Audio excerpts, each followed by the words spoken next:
करनाल वालों की आवाज को क्या हो गया है? 400 पार करना है या नहीं करना है?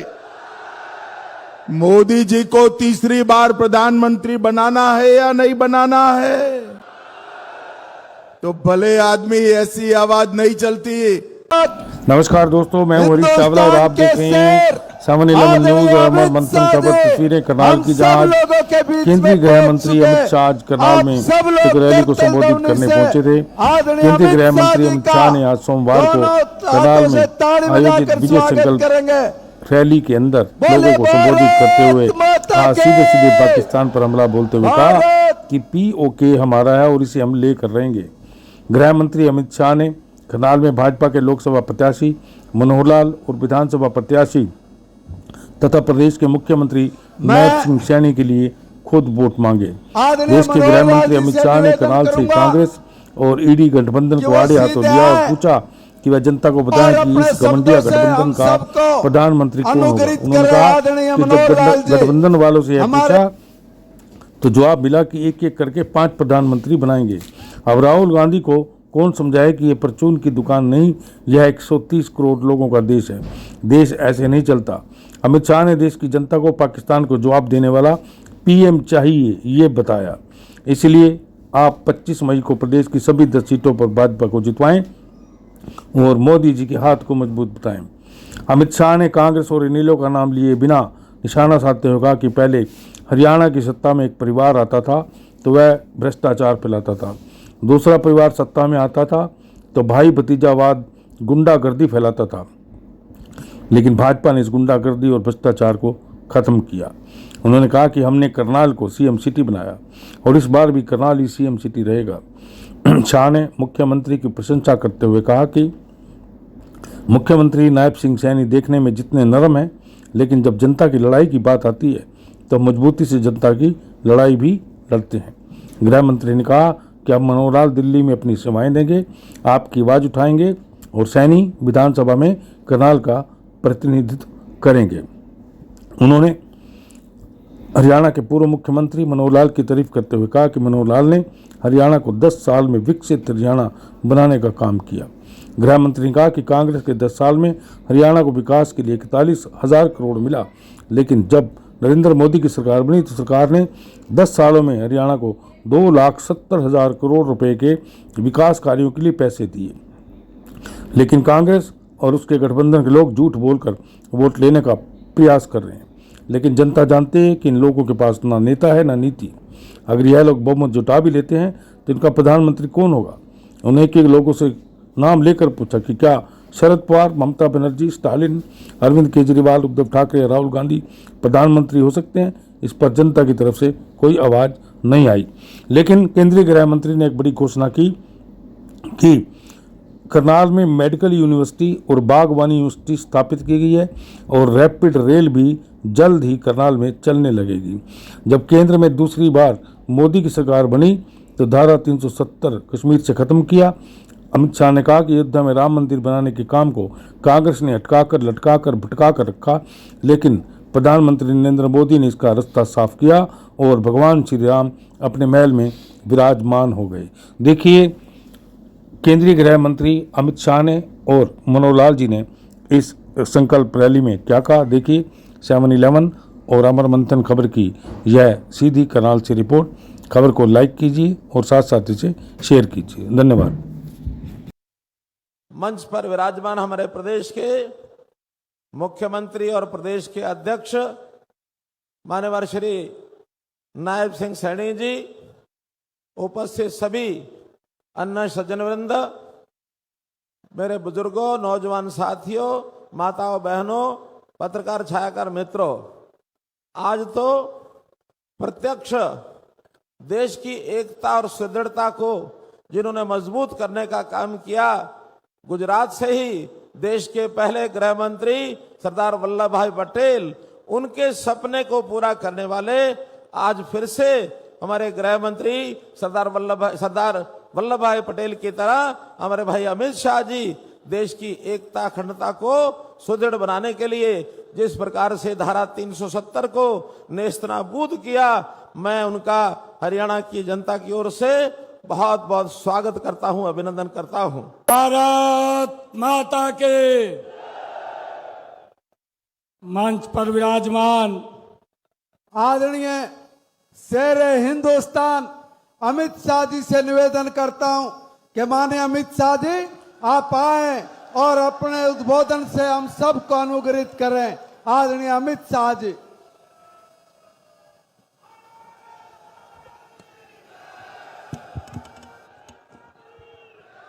मेरे साथ बोलिए, भारत माता की। क्यों भाई, करनाल वालों की आवाज को क्या हो गया है? 400 पार करना है या नहीं करना है? मोदी जी को तीसरी बार प्रधानमंत्री बनाना है या नहीं बनाना है? तो भले आदमी ऐसी आवाज नहीं चलती, तो भले आदमी ऐसी आवाज नहीं चलती। मेरे साथ दोनों हाथ उठाइए, उठाइए अंत तक सभी लोग दोनों हाथ। विजय के संकल्प की मुट्ठी बींचे और प्रचंड आवाज से बोलिए, जय श्री राम, जय जय श्री राम। आज इस सभा में मेरे साथ मंच पर उपस्थित श्रीमान मनोहर लाल खट्टर जी, हमारे लोकप्रिय मुख्यमंत्री नायब सैनी जी, श्री कृष्णलाल पवार जी, कार्तिकेय शर्मा जी, बहन अर्चना शर्मा जी, महिपाल डांडा जी, हरविंदर कल्याण जी, प्रमोद वीत जी, राम कुमार कश्यप जी, शिषपाल मेहता जी, रमेश कश्यप जी, भगवान दास कबीरपंथी जी, और आज इस चिलचिलाती धूप में इतनी बड़ी संख्या में आए हुए प्यारे भाइयों बहनों माताओं और मेरे जिगर के टुकड़े जैसे युवा मित्रों, आप सभी को नमस्कार।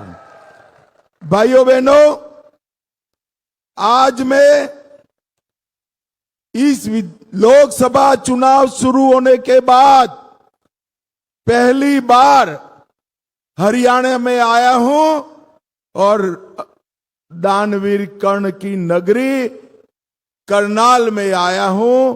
पूरी हरियाणा की जनता को मैं हाथ जोड़कर प्रणाम करना चाहता हूं। मैं मेरी बात की शुरुआत मंजी साहब गुरुद्वारा, पक्का पुल धाम, पाथरी माता मंदिर, चुलकाना धाम, हथीरा मंदिर, स्वामी भीष्म जी को भी प्रणाम कर कर मेरी बात की शुरुआत करना चाहता हूं। भाइयों बहनों, हरियाणा पूरे देश की भूख भांगने वाले कुछ राज्यों में से एक है। देश भर में अन्न के भंडार भरे रहते हैं, इसमें सबसे बड़ा योगदान मेरे हरियाणा के किसानों का है। इसके साथ साथ देश की सीमाओं की सुरक्षा, आज हम निश्चिंत होकर चैन की नींद सो रहे हैं क्योंकि मेरा हरियाणा का वीर जवान सीमा पर भारत माता की रक्षा करता है। और तीसरा, खेल कोई भी हो, खेला कहीं भी जाता हो, राष्ट्रीय हो अंतर्राष्ट्रीय हो, मेडलों की सूची देखिए तो मेरे हरियाणा के धाकड़ खिलाड़ी नंबर 1 दिखाई पड़ते हैं। और ये तीनों के लिए हमारे मोदी जी ने बड़े बड़े काम किए। सबसे पहले इतने सालों से 1 रैंक 1 पेंशन हमारे जवान और उनके परिवार मांगते थे। कांग्रेस सरकार 40 साल से 1 रैंक 1 पेंशन का मसला हल नहीं करती थी। मैं हुडा साहब को पूछना चाहता हूं, 1 रैंक 1 पेंशन का मसला किसने लटकाया? हुडा जी, आपने ही लटकाया। हरियाणा वालों, मोदी जी ने आपने 14 में प्रधानमंत्री बनाते ही पहली ही टर्म में 1 रैंक 1 पेंशन को समाप्त करने का काम नरेंद्र मोदी ने किया। भाइयों बहनों, खेलों के लिए भी ढेर सारा इंफ्रास्ट्रक्चर, सुविधाएं, पारदर्शी चयन और अंतर्राष्ट्रीय ट्रेनिंग की व्यवस्था नरेंद्र मोदी जी ने की। इसका सबसे बड़ा फायदा मेरे हरियाणा के खिलाड़ियों ने उठाया है, हरियाणा के खिलाड़ियों ने। भाइयों बहनों, आज मैं जब आया हूं तब यहां से हमारे प्रत्याशी मनोहर लाल खट्टर जी के लिए आशीर्वाद मांगने के लिए आया हूं। ये मनोहर लाल जी 10 साल तक हरियाणा के मुख्यमंत्री रहे, हरियाणा की सेवा की और अब पार्टी ने तय किया है कि वो दिल्ली में देश और भाजपा की सेवा करने का काम। भाइयों बहनों, मैं आज कहना चाहता हूं बड़े मन से, क्योंकि मनोहर लाल जी की विदाई हो चुकी है और सैनी साहब मुख्यमंत्री बन गए, मगर मनोहर लाल जी ने पूरे हरियाणा में नौकरी बेचने का कारोबार बंद करने का काम अगर किसी ने किया तो मनोहर लाल जी ने किया। हर गांव में पोस्ट से अपॉइंटमेंट लेटर मिलने वाले युवा आज हमें दिखते हैं और हरियाणा को विकसित बनाने का काम अगर किसी ने किया तो मनोहर लाल जी। ऊपर नरेंद्र मोदी जी, नीचे मनोहर लाल जी। हरियाणा को ढेर सारी सौगातें मिली, 7 IIT मिले, 7 IIM मिले, देश भर में 7 IIM खुले, 15 नए एम्स खुले, 390 यूनिवर्सिटी खुली और 700 मेडिकल कॉलेज हुए। और यहां खट्टर जी ने 12 एक्सप्रेसवे दिए, 77 कॉलेज खोले, 13 यूनिवर्सिटियां दी, 8 मेडिकल कॉलेज खोले, 2 नए एयरपोर्ट दिए और 16 नए अस्पताल खोलने का काम मनोहर लाल खट्टर जी ने किया है। पूरे हरियाणा को ये 10 साल के अंदर विकसित करने का काम भारतीय जनता पार्टी ने किया। भाइयों बहनों, पहले के जमाने में हरियाणा द्वंद्व में फंसा था। एक परिवार आता था तो भ्रष्टाचार परम सीमा पर पहुंच जाता था और दूसरा परिवार आता था तो भाई भतीजावाद और गुंडागर्दी हरियाणा में सीमा पार की होती थी। हमारे मनोहर जी ने भ्रष्टाचार भी समाप्त किया और भाई भतीजावाद भी समाप्त किया। भाइयों बहनों, पहले मुख्यमंत्री या तो रोहतक का होता था या सिरसा का होता था। पहली बार मुख्यमंत्री पूरे हरियाणा का मिला, पूरा हरियाणा का विकास करने का काम मनोहर लाल जी ने किया। भाइयों बहनों, सभी वर्गों की चिंता हुई, सभी जातियों की चिंता हुई और अब कमान हमारे युवा मुख्यमंत्री सैनी जी ने संभाली। मैं आपको विश्वास दिलाता हूं, सैनी जी देखने में बड़े सौम्य है, विनम्र भी है, परंतु जहां जनता की बात आती है, बड़ी से बड़ी लड़ाई लड़ने वाला ये हमारा सैनी है, भाई सैनी है। और करनाल वालों, मैं करनाल वालों को कहने आया हूं, आपका मुख्यमंत्री हमने ले लिया, परंतु आपको मुख्यमंत्री देने का काम भी हम ही कर रहे हैं। करनाल की सीट मुख्यमंत्री की थी और चुनाव के बाद मुख्यमंत्री की रहने वाली है। करनाल वालों, आपका विधायक ही मुख्यमंत्री बनने वाला है। भाइयों बहनों, मुझे बताओ जरा, ये कश्मीर जो है हमारा है या नहीं है? अरे ऐसे नहीं बोलते भाई, खरगे तक आवाज जानी चाहिए। जोर से बोलिए, है या नहीं है? ये खड़गे जी कहते हैं राजस्थान हरियाणा वालों का कश्मीर से क्या लेन देन। अरे खड़गे साहब, आप 80 के हो गए, आप देश को नहीं जान पाए। हरियाणा का बच्चा बच्चा कश्मीर के लिए अपनी जान दे सकता है, जान दे सकता। भाइयों बहनों, ये कांग्रेस के नेता कहते हैं पाकिस्तान को सम्मान दो, पाक ऑक्यूपाई कश्मीर न मांगो, उनके पास एटम बम है। ये मणिशंकर अय्यर कहते हैं। मैं आज राहुल बाबा को करनाल की अंगराज कर्ण की भूमि पर से कहने आया हूं, राहुल बाबा कान खोल कर सुन लो, आपकी पार्टी का जो फैसला है ये भारतीय जनता पार्टी की सरकार है। पाक ऑक्यूपाई कश्मीर भारत का है, रहेगा और हम इसको लेकर रहेंगे। भाइयों बहनों, धारा 370 को एपीसमेंट की पॉलिटिक्स के लिए 70 साल तक संभाल कर रखा। देश में आतंकवाद बढ़ा मगर धारा 370 नहीं हटाई। आपने मोदी जी को दूसरी बार प्रधानमंत्री बनाया। मोदी जी ने 5 अगस्त 2019 को धारा 370 को समाप्त कर दिया। भाइयों, समाप्त कर दिया। और आज शान से कश्मीर में हमारा तिरंगा लहर रहा है। भाइयों बहनों, मोदी जी ने देश को समृद्ध करने का काम किया है।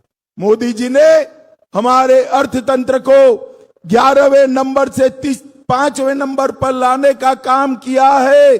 आप तीसरी बार प्रधानमंत्री बना दो, मनोहर लाल को संसद में भेज दो, तीसरी टर्म में तीसरे नंबर पर लाने का काम नरेंद्र मोदी करेंगे। भाइयों बहनों, आप मुझे बताओ, अयोध्या में राम मंदिर बनना चाहिए था या नहीं बनना चाहिए था? अरे जोर से बोलो, बनना चाहिए था या नहीं बनना चाहिए था? भाइयों बहनों, 70 साल से हुड्डा साहब जवाब देना आप जरा इस बात का, करनाल वालों को। 70 साल से राम मंदिर को अटका कर, लटका कर, भटका कर रखा। मोदी जी को आपने दूसरी बार प्रधानमंत्री बनाया, 5 ही साल में भूमि पूजन भी किया, केस भी जीता और 24 जनवरी को प्राण प्रतिष्ठा कर कर जय श्री राम कर दिया।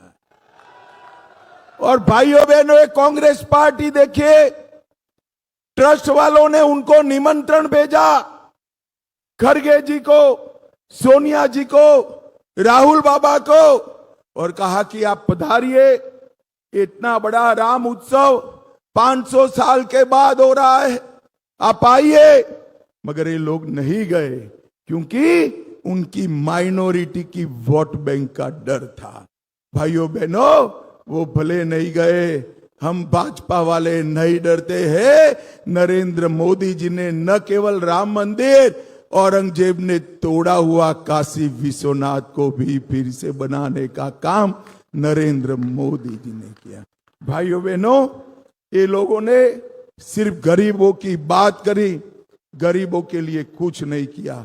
मैं आगे इस विषय पर आता हूं, पर सबसे पहले एक कांग्रेस पार्टी के राहुल बाबा किसानों की बात करते हैं। मैं आज यहां से उनको पूछने आया हूं, एक किसान के बेटे जगदीप धनखड़ जी का आपने अपमान करने का काम किया। संवैधानिक पद पर बैठा हुआ जाट किसान का नेता जगदीप धनखड़, उसको आपने अपमानित करने का काम किया है। और भाइयों बहनों, मोदी जी की सरकार आई उसके पहले कांग्रेस सरकार का किसान बजट 22,000 करोड़ था। ध्यान से सुनिएगा, 22,000 करोड़ कितना था भाई? और मोदी जी ने 10 साल में इसको बढ़ाकर 22,000 करोड़ से 1,25,000 करोड़ करने का काम किया। मोदी जी ने धान की खरीदी के सारे रिकॉर्ड तोड़ दिए। पहले 76 लाख किसानों का धान खरीदा जाता था, मोदी जी ने 1,22,00,000 किसानों का धान खरीदा। 475 लाख मैट्रिक टन की जगह 830 लाख मैट्रिक टन धान खरीदने का काम नरेंद्र मोदी ने किया। और हमारे मनोहर जी ने तो कोई क्रॉप छोड़ा नहीं है। 52 योजना के तहत सारे के सारे क्रॉप को मनोहर जी ने किसान को एमएसपी देने का काम मनोहर लाल खट्टर जी ने किया है। भाइयों बहनों, मैं आज यहां आया हूं तब करनाल की भी बात करना चाहता हूं। करनाल के अंदर ढेर सारे विकास के काम हुए। स्मार्ट सिटी करनाल को बनाया गया। 57 योजनाएं ली, उसमें से 52 पूरी। और शक्ति कॉलोनी में 106 करोड़ का यूटिलिटी विकास परियोजना लिया। खेलो इंडिया का सेंटर बना। 760 करोड़ से विज्ञान विश्वविद्यालय की स्थापना की। कुटेल में मेडिकल यूनिवर्सिटी बनी। अंजन थली में महाराणा प्रताप हॉर्टिकल्चर यूनिवर्सिटी बनी। भारत परिमाला योजना के तहत 1800 करोड़ का रिंग रोड दिया। 300 करोड़ रेलवे अंडरब्रिज और ओवरब्रिज बनाए। रैपिड रेल जल्दी से शुरू होगी और बेटल ऑफ पानीपत का म्यूजियम भी बनाने का काम हमारे मनोहर जी ने किया। भाइयों बहनों, जल जीवन मिशन के तहत एक ही विधानसभा में 1,33,000 गरीबों को नल से जल दिया। 40 सस्ती दवाइयों की दुकानें खोली। 40,000 गरीबों को शौचालय दिया। 36,000 माताओं को गैस का सिलेंडर दिया और 20 लाख लोगों को 5 किलो अनाज प्रति व्यक्ति प्रति माह मुफ्त में देने का काम नरेंद्र मोदी जी ने किया है। और करनाल वालों, मुझे बताओ भाई, कोरोना का दोनों टीका आपका लगा है या नहीं लगा है? अरे ऐसे क्या बोलते हो भाई? अगर दोनों टीका लगा है तो हाथ उठाकर बताओ, लगा है या नहीं लगा है? किसी को 25 पैसा भी देना पड़ा है क्या? मोदी जी ने कॉफी पिलाकर सामने से टीका लगाया ना। मोदी जी ने 130 करोड़ की आबादी वाले भारत को कोरोना का टीका लगाकर कोरोना से सुरक्षित करने का काम हमारे नरेंद्र मोदी जी ने किया है। और भाइयों बहनों, उस वक्त राहुल बाबा क्या कर रहे थे? राहुल बाबा कह रहे थे, ये मोदी टीका है, मत लीजियो, बीमार हो जाओगे। ये तो अच्छा है। हरियाणा और करनाल वाले सुनते नहीं है। सबने टीका लगा दिया, देश भर ने लगा दिया। जब राहुल बाबा को मालूम पड़ा, पूरे देश ने ले लिया। एक दिन रात को बहन प्रियंका के साथ जाकर अंधेरे में खुद भी टीका लगाए। अरे शर्म करो, शर्म करो। कोरोना जैसी महामारी में राजनीति करते हो। राहुल बाबा, ये देश की ये परंपरा नहीं है। देश पर जब संकट आता है तो सब एकजुट होकर इसके सामने लड़ते हैं। आपने ओछे स्तर की राजनीति का परिचय दिया है। भाइयों बहनों, मोदी जी ही तीसरी बार प्रधानमंत्री बनने वाले हैं। परंतु मुझे बताओ, 1 मिनट के लिए सोच लो कि घमंडिया गठबंधन इंडी अलायंस को बहुमत मिला तो उनका प्रधानमंत्री कौन होगा? बताओ तो जरा। कोई नाम है? अरे करनाल वालों बताओ, कोई नाम है क्या? चलो मैं एक एक कर कर पूछता हूं। शरद पवार बन सकते हैं क्या? अरे जोर से हाँ ना बोलना भाई, बन सकते हैं क्या? ममता बनर्जी बन सकती है क्या? स्टालिन बन सकते हैं क्या? अरविंद केजरीवाल बन सकते हैं क्या? उद्धव ठाकरे बन सकते हैं क्या? अब हंसना मत। जरा भी मत हंसना। राहुल बाबा बन सकते हैं क्या? अरे क्यों हंसे यार आप? वो बड़े नेता है कांग्रेस के भाई, मगर बताओ बन सकते हैं क्या? ये लोग, इनके पास नेता भी नहीं है, नीति भी नहीं है। एक पत्रकार ने उनके नेता को पूछा, कौन प्रधानमंत्री बनेगा आपका? तो उन्होंने कहा, बारी बारी हम 5 लोग एक एक साल बन जाएंगे। अरे करनाल वालों, ये राहुल बाबा समझते नहीं है, ये परचूरन की दुकान नहीं है, 130 करोड़ का महान भारत देश है, महान भारत देश है। यहां प्रधानमंत्री ऐसा चाहिए जो पाकिस्तान को मुंह तोड़ जवाब दे। यहां प्रधानमंत्री ऐसा चाहिए जो कोरोना जैसी महामारी में देश को सुरक्षित रखे। यहां प्रधानमंत्री ऐसा चाहिए जो पाक ऑक्यूपाई कश्मीर भारत में लाने का काम करे। यहां प्रधानमंत्री ऐसा चाहिए जो ट्रिपल तलाक समाप्त कर दे। यहां प्रधानमंत्री ऐसा चाहिए जो देश से नक्सलवाद समाप्त कर दे। यहां प्रधानमंत्री ऐसा चाहिए जो यूसीसी लाने का काम करे। यहां प्रधानमंत्री ऐसा चाहिए जो भारत को दुनिया में नंबर 1 बनाए, नंबर 1 बनाए। और भाइयों बहनों, मुझे बताओ ऐसा आदमी कौन है? जरा बताओ तो, जरा जोर से बोलो, ऐसा प्रधानमंत्री कौन है?